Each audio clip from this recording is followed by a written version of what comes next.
I think we have this colonialistic posture in the work of justice. Many of us, well intentioned Christians, have this posture in missions or justice work that we're taking Jesus with us to the margins. But Jesus is already on the margins. He was incarnated among the margins. Like I say this in my sermons often.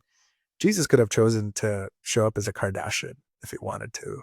He could have shown up as a Trump or a Trudeau or a Kennedy, but he took on marginalized human flesh. And he came in the form of a baby born to a family fleeing violence, refugee family, fleeing genocide. And, he lived as a poor working class man his entire life in an occupied, colonized context under empire himself. And, he was executed by the empire as an innocent victim of state crime ultimately, right? And so there's so much beauty in Jesus's marginalized nature that we don't focus on or talk about because we have come up with this theology of elevating the spiritual over the physical. So we focus more on the divinity of Jesus, which we should talk about, absolutely. But we just skim past his marginalized human identity. So Jesus is on the margins. He was incarnated among the margins. There's still signs of Jesus on the margins. And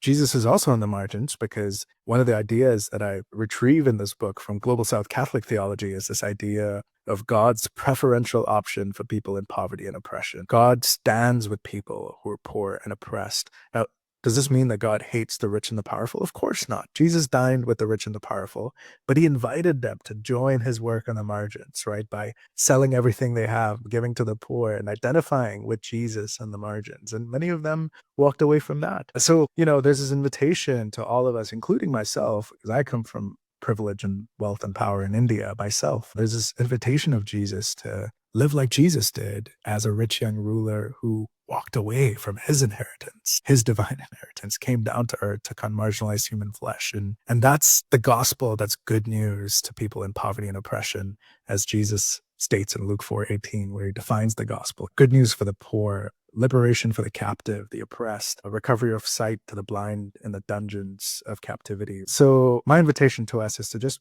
proclaim this good news. And who better to teach us this good news than survivors of trauma, not just internationally in trafficking, but in our own context, women who've survived horrific marriages, orphans, widows, refugees. If we're not too busy trying to get rid of them, we can actually learn from them. They can teach us about Jesus if we humble ourselves and sit at their feet.